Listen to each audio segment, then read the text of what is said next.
Au menu du jour, brandade de morue maison. On travaille avec majoritairement des poissons issus d'une pêche durable,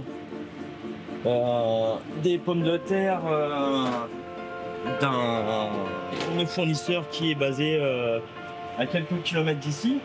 Produits locaux et de saison. Ici, pas d'assemblage, tout est cuisiné sur place. C'est important de bien manger dans une maison grand maître. Alors on dit généralement c'est leur dernier plaisir, mais c'est aussi le premier plaisir. Puis ça reste aussi un médicament naturel. Alain Chény œuvre ici depuis 2012. À l'époque, l'organisation était très différente de celle d'aujourd'hui.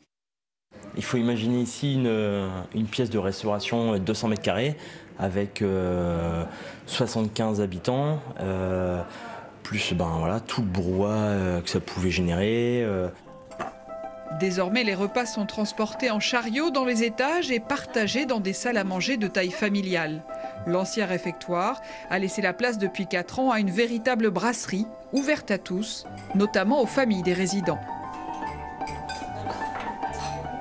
C'est agréable que tu sois là. Oui, bien sûr.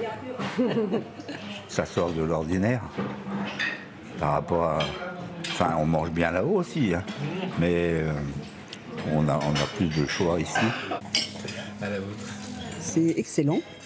Et on n'a pas du tout l'impression d'être dans un EHPAD, surtout. Hop, on va réutiliser des ouzeaux. Un EHPAD qui se veut ouvert sur l'extérieur, comme un tiers-lieu. Ce jour-là, atelier tapisserie pour des retraités guingampais. Tu serres à gauche, tu serres à droite. Voilà. Et là, il faut vraiment lui donner l'aplomb ici. Il n'y a plus que pour les qui ressort. Il se trouve que ma maman habite ici, à Kersalik. Et comme ça, je vais chercher parfois certaines personnes qui viennent voir en même temps ce que l'on fait ici, qui est aussi une ouverture pour les personnes qui habitent ici.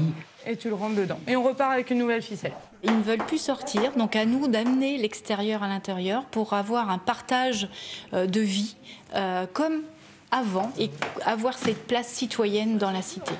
Allez, un petit effort. Et pour les visiteurs extérieurs, c'est l'occasion aussi de changer de regard. Abel André avait un mauvais souvenir d'un EHPAD où résidait un proche.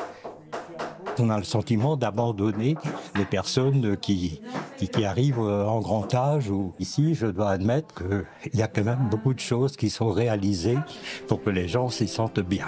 Tu serres un peu plus, tu serres un peu plus. À tel point qu'ils sont nombreux à souhaiter écrire la dernière page de leur vie à Kersalik. Plus de 200 candidats attendent une chambre dans cet EHPAD hors norme.